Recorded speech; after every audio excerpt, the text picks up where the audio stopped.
नमस्कार। ये आकाशवाणी शिमला है। अब आप राजकुमारी चंदेल से प्रादेशिक समाचार सुनिए।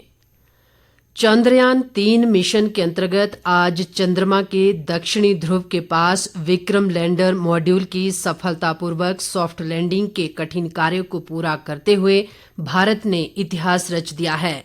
प्रधानमंत्री नरेंद्र मोदी दक्षिण अफ्रीका के जोहानिसबर्ग से देश की 140 करोड़ जनता के साथ इस ऐतिहासिक क्षण की गवाह बने।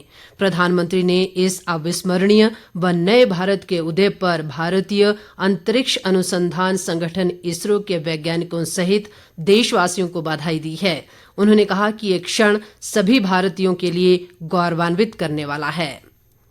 राजधानी शिमला सहित प्रदेश के अधिकांश क्षेत्रों में लगातार हो रही भारी वर्षा से जनजीवन बुरी तरह प्रभावित हुआ है। भारी वर्षा, भूस्खलन व बादल फटने से राज्य में अधिकतर सड़क मार्ग यातायात के लिए अवरुद्ध हो गए हैं। कई स्थानों पर विद्युत व पेयजल आपूर्ति भी ठप है। राजधानी शिमला में बीती रात से हो रही व्यापक वर्षा से शहर में जनजीवन पूरी तरह अस्त व्यस्त हो गया है। लगातार हो रही बारिश के कारण जगह जगह भूस्खलन और पेड़ों के गिरने की घटनाएं सामने आई हैं, जिससे लोगों को मुश्किलों का सामना करना पड़ रहा है। भूस्खलन से शिमला में कई स्थानों पर सड़कें क्षतिग्रस्त हो गई हैं, गाड़ियां दब गई हैं और कई घरों व दफ्तरों में मलबा घुस गया है। हेरिटेज शिमला रेलवे स्टेशन को भी बारिश से नुकसान पहुंचा है। शहर के ढली थाना के अंतर्गत बल्देया में आज सुबह भूस्खलन की चपेट में आने से मजदूर दंपत्ति की मौत हो गई। शहर में हो रही जोरदार बारिश के चलते कर्मचारियों और रोजमर्रा के काम करने वाले लोगों को भूस्खलन के खतरे के बीच अपने गंतव्य तक पहुंचना पड़ा। इस बीच राज्य आपदा प्रबंधन प्राधिकरण की रिपोर्ट के मुताबिक राज्य के विभिन्न भागों में बारिश और भूस्खलन के चलते 3 राष्ट्रीय उच्च मार्गों सहित 530 सड़कें यातायात के लिए बाधित हैं। शिमला चंडीगढ़ राष्ट्रीय उच्च मार्ग 5 सोलन जिले के चक्की मोड़ में भूस्खलन से अवरुद्ध है। मंडी जिला में कुल्लू मंडी राष्ट्रीय उच्च मार्ग 21 पंडोह के समीप हुए भूस्खलन से बाधित है। मंडी जिले में ही मंडी पठानकोट नेशनल हाईवे 154 भी अवरुद्ध हो गया है। मौसम विज्ञान केंद्र शिमला के निदेशक सुरेंद्र पॉल ने बताया कि मॉनसून के सक्रिय होने से अगले 2 दिन व्यापक वर्षा होने का अनुमान है। उन्होंने कहा कि 24 अगस्त को भारी वर्षा का ऑरेंज और 25 अगस्त को येलो अलर्ट जारी किया गया है। ये अलर्ट शिमला, चंबा, कुल्लू, मंडी, कांगड़ा, बिलासपुर, ऊना, हमीरपुर, सोलन और सिरमौर जिलों के लिए जारी हुआ है।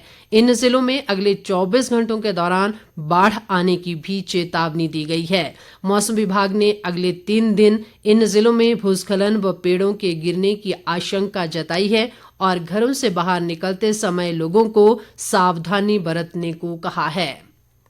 मंडी जिले के सराज विधानसभा क्षेत्र में पिछले 24 घंटों में अलग अलग घटनाओं में 4 लोगों की जान चली गई है। जिले के कुकला और अणहा पंचायत में भूस्खलन के कारण मकान में दबकर 2 व्यक्तियों, जबकि दुर्गम पंचायत कलहणी में नाना दोहती की मृत्यु हो गई। सराज के एसडीएम विचित्र सिंह ने बताया कि जैंशला पंचायत में 2 महिलाओं के पानी के तेज बहाव में बहने की खबर है, जिनका खोज अभियान जारी है। उन्होंने बताया कि सराज क्षेत्र में भारी बरसात के कारण पानी, बिजली, संचार और सड़क सेवाएं बुरी तरह प्रभावित हुई हैं। नेता प्रतिपक्ष जयराम ठाकुर ने क्षेत्र में हुई इन घटनाओं पर शोक व्यक्त किया है। मुख्यमंत्री सुखविंदर सिंह सुक्खू ने कहा है कि भंग किए जा चुके राज्य कर्मचारी चयन आयोग के स्थान पर नए भर्ती आयोग की अधिसूचना जल्द जारी की जाएगी। उन्होंने कहा कि नए चयन आयोग का गठन होते ही भर्तियां आरंभ कर दी जाएंगी और सरकार युवाओं के भविष्य से खिलवाड़ नहीं होने देगी। मुख्यमंत्री ने शिमला में आयोजित एक बैठक में कहा कि नया आयोग पूरी तरह से योग्यता आधारित चयन पर केंद्रित होगा और पेपर लीक व अन्य अनियमितताओं जैसी कुरीतियों पर रोक लगाएगा। उन्होंने कहा कि नई प्रणाली में परीक्षा के दौरान मानवीय हस्तक्षेप को कम करने और सत्यनिष्ठा को बनाए रखने के लिए अचूक तरीकों को नियोजित करने पर ध्यान केंद्रित कर इसकी रूपरेखा तैयार की जाएगी। मुख्यमंत्री ने कहा कि परीक्षा पत्र तैयार करने, भर्ती प्रक्रिया को सुव्यवस्थित करने और भ्रष्टाचार से निपटने में आधुनिक उपकरणों, प्रक्रियाओं और तकनीकों का उपयोग किया जाएगा। मुख्यमंत्री ने कहा कि राज्य कर्मचारी चयन आयोग को भंग करने का निर्णय बड़े पैमाने पर भ्रष्टाचार को दूर करने के दृष्टिगत आवश्यक था। इसके साथ ही ये समाचार बुलेटिन समाप्त हुआ। नमस्कार।